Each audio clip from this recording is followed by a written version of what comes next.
What's going on, everybody? Welcome back to TTP Sports.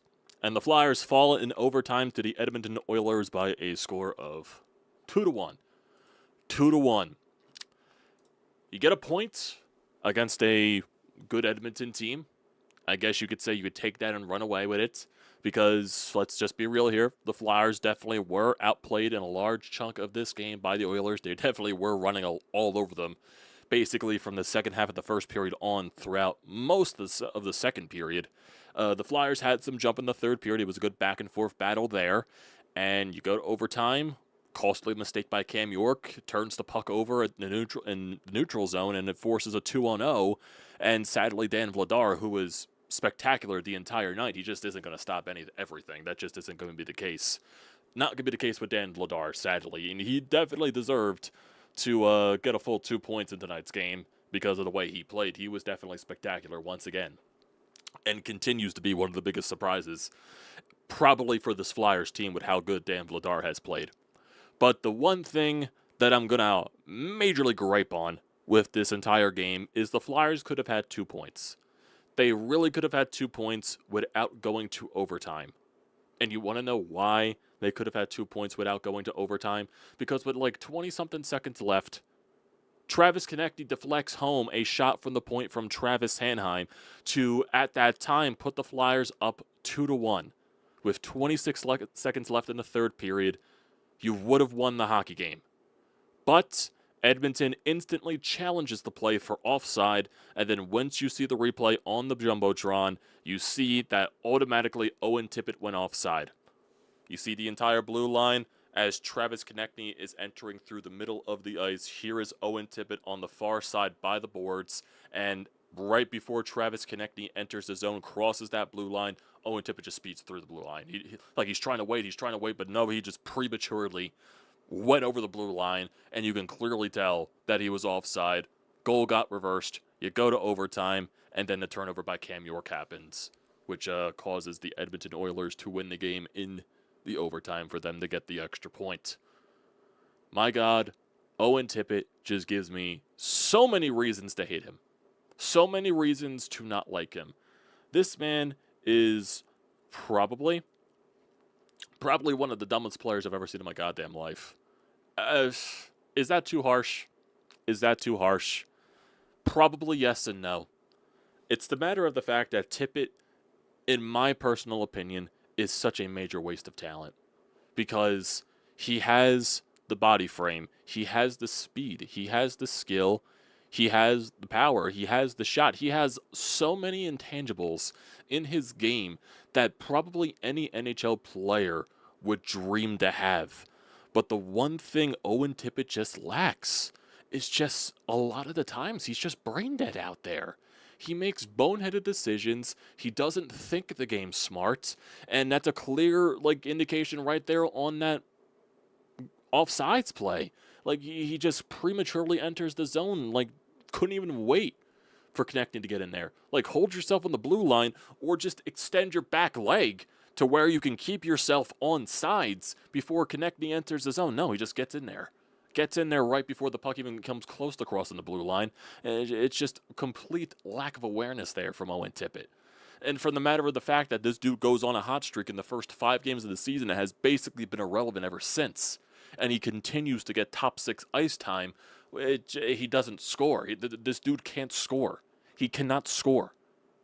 He is his cold streaks are just more prominent than his hot streaks. It's just it's just who Owen Tippett is. He just is. And it gives me more, seriously, the Flyers had a good, couple of chances to start this game, and one of those was involving Owen Tippett. Dude rings it off the bar. Right off the crossbar. This dude's accuracy man, he either completely misses the net or he's hitting iron. This dude can't buy it, and you can't even call it snake bitten at this point. Because how do you go from scoring 6 goals in 5 games to going completely snake bitten? That just doesn't happen. With Owen Tippett, it happens. His passes are not good. He just isn't smart, and it's very annoying to watch. And he really costed this team 2 points. Where, realistically, they didn't deserve to get a full 2 points in this game. Let's be real here, because of how badly Edmonton outplayed them for a large chunk of the game. But really, you could have stole 2 points from Edmonton without even having to go to overtime. Really, you couldn't. You could have. And Owen Tippett costed you there. He really did. Now, I'm not going to take any blame away from Cam York because that was also a boneheaded decision in the overtime. Tried to stretch a pass between a couple of players. Puck bobbled a little bit when him, Zegras and Michkov were out there on the ice. It wasn't Zegras or Michkov's fault. This was all Cam York. And as he's trying to, get the puck back in the neutral zone, you got 2 4-checking Edmonton players, and puck goes past him. He topples over, and you just get the easy 2-on-0 for the easy banging. It's not going to let that slide. But, yeah, you also did get a power play late in the game, and realistically, the one unit was out there the entire time. It was the Cates Forster, Zegras, Drysdale, Bobby Brink unit, I believe. And they did have some chances, but you would wish you can convert late there in the game as well on that power play. But it's also a game where Matvei Michkov, he's starting to look like himself as each game goes along. Gets a power play goal in this game. What a fucking rip from Michkov. On the power play. Cam York on the power play. They find more success when Cam York has been on the power play. So Cam York does have to quarterback the power play because they just find success with him on it.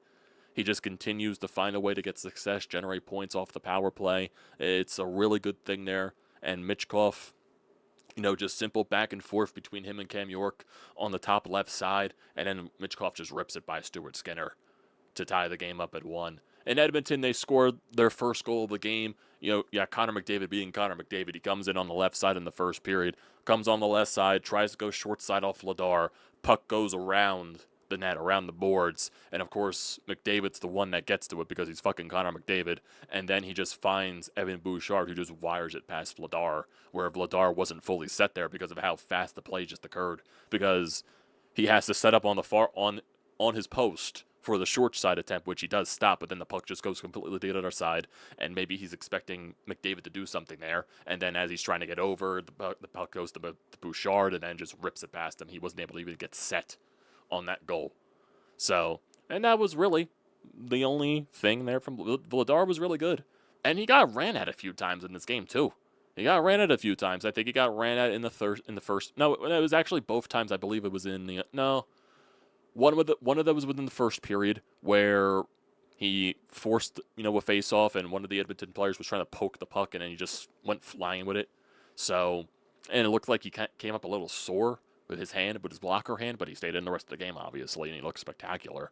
And then in the third period, I forget what point, I think it was that was when the Flyers went on their power play, so that was in the final 5 minutes of the third period, where one of the Edmonton players is, Vladar has the puck, and one of the Edmonton players just completely goes into him, and it starts this whole freaking scrummel where Vladar is, I believe, punching at Janmark, and you got a bunch of other players on the side, trying to protect Vladar and all of that stuff, and then in that whole sequence, Edmonton gets 2 penalties, and Vladar gets a penalty for roughing.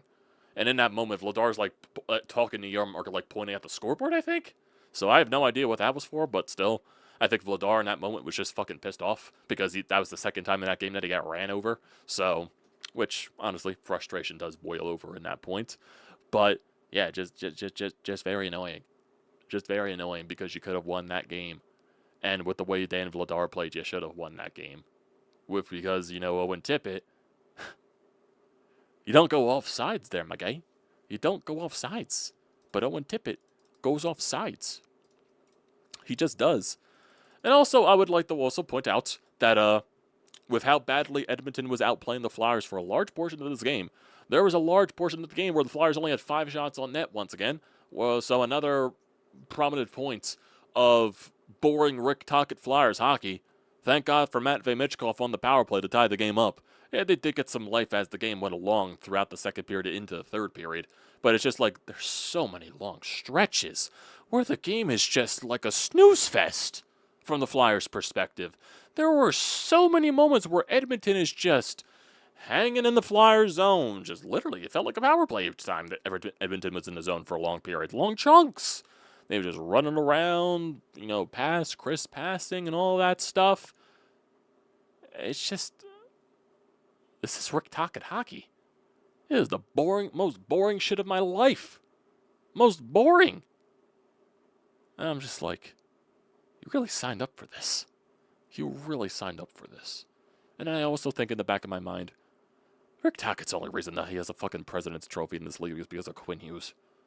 Quinn Hughes in a Norris Trophy season, almost 100-point season, is the reason why Rick Tocchet got a fucking President's Trophy. My God. My God. Now, I'm not saying Rick Tocchet's a bad coach. I'm just like, he's an overrated fucking coach, and why I was not high on the hire to begin with.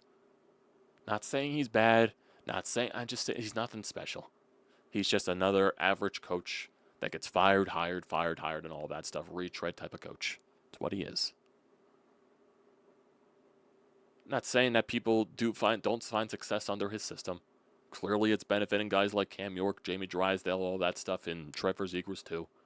But it's just like the stretches of like boringness that I just watch from this team. It's just too much. Too much. And we're not even fully 2 months into the season. It's crazy. It's absolutely insane. Insane. And so I guess the drama that was, either made up, whatever it is, because it's definitely died down with the Michkov Couturier thing. And, definitely rightfully so, it died down. It's more the fact when you do listen to the question in a full context, because the video that was posted out there did not have the question. It was just the pure answer from Couturier. It definitely gives you a better perspective on it. And I still think there's, like, something there. It's like, I don't think it's anything to blow out of proportion than, like, a lot of us were. So, definitely died down on it. Definitely, I haven't fully changed my tone on it, but I've definitely calmed down on the fact. So, that's just basically where I stand. And hey, if it was a call out that Michkov scored tonight, was the only goal. Couturier actually had a chance on a setup from Michkov in the slot and didn't cash in on it. So, that's also annoying. Yeah, that's basically it. That's basically where I stand. If you just look at a large chunk of the game, shots on goal, Edmonton 32 to the Flyers 21. Edmonton dominated in the face-off circle. Flyers went 1 for 3 on the power play, while Edmonton went over 2. Flyers definitely out-physicaled Edmonton with 21 hits there. Blocked 13 shots. It was just, Edmonton, like I said, they dominated for a large chunk of this game. Large chunk. And, the Flyers somehow came away with 2 points, but it also, should have got 2 points. Should have got 2 points if it wasn't for fucking Owen Tippett. That's basically it there. Basically it. So, I think that's probably the best spot here. I just want to see if there's anything else here. Rick Tocchet, so this is on 97.5 The Fanatic and Rick Tockett's post-game press conference. Rick Tocchet spoke yesterday about a meeting with Owen Tippett addressing the mental part of the game and staying focused on the ice. In the loss to the Oilers, Tippett strayed offside on a play that wiped the go-ahead goal off the board in the final minute. Tocchet says he probably feels bad. I just think sometimes you got to stay a little focused. That's just who Owen Tippett is. And also, Owen Tippett has 1 point in his last 10 games. There was also a comment here. I forget who posted it. Actually, I think I have it on my phone because I sent it to somebody. Let me see. Yeah, this is from Ryder Selmy. I guess he's on the Edmonton. Let me see. No, he's just I guess he was just a person there. Owen Tippett post game on his offsides. It needs to be more patient, I guess, but it happens. Oh my God.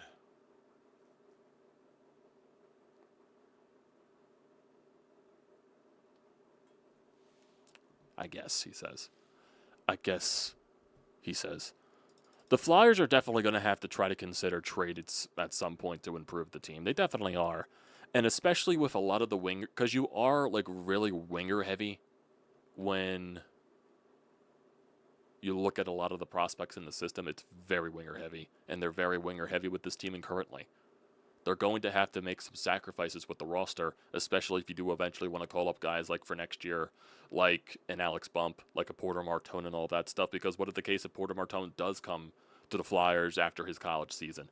Granted, I think Michigan State's going to go pretty far in the NCAA playoffs, but still there could be a chance where he does play a game or two at the end of the season, or if the Flyers are even pushing for a playoff spot, Porter Martone could get some valuable time in there, and that would be very good. and you're going to have to make some sacrifices. Owen Tippett might have to be that guy. I'm not a fan of the contract, and granted, I believe a modified no-trade clause kicks in next season. That would kick in, I believe, July 1st or something like that. So I think it would be very beneficial for the Flyers to trade Owen Tippett. And granted, yes, the money itself, it's not the worst thing in the world. It's the term. It's really just the term. I think that's basically it with the Owen Tippett contract, because at this point, when you're seeing guys in the NHL with the money they're making, the prices are just going to go up and up and up and up with the way the salary cap goes up. Granted, I don't agree with that entire mindset, but that's just the way it's going to go. It's more the term than the money. And maybe a team will take an Owen Tippett. I'm just getting tired of watching him every single game, because it's just such a waste of talent. He is such a waste of talent. It's insane, because if he only thought the game smarter, he probably would be a very good player. It's insane. It's insane. Comment right here from Franco: the more Tippett does stuff like this, the more I want to trade him. I completely agree there. Completely agree. So, that'll do it for tonight, everybody. I appreciate y'all for tuning in, as always. When you tune in live or tune in after the fact, don't forget to leave a comment in the comment section down below. Don't forget to drop a like. Don't forget to hit that subscribe button. It does me a great deal of service. And also use the code TTPSPORTS. $20 off your first purchase at SEATGEEK. Great deal. Don't pass it up. Appreciate it. Flyers, they play a back-to-back this weekend on Friday and Saturday, I believe, in St. Louis and Dallas. So we'll probably convene after the Dallas game and just to cover both of those games at once on Saturday night. So that's probably where we'll go. And then, yeah, I think that. And then you also obviously got Eagles on Sunday Night Football this week. So, and also with the major still talk about A.J. Brown and drama and all that stuff, because, of course. So, yeah, there's definitely stuff to talk about. But we'll probably reconvene either Friday or Saturday. So,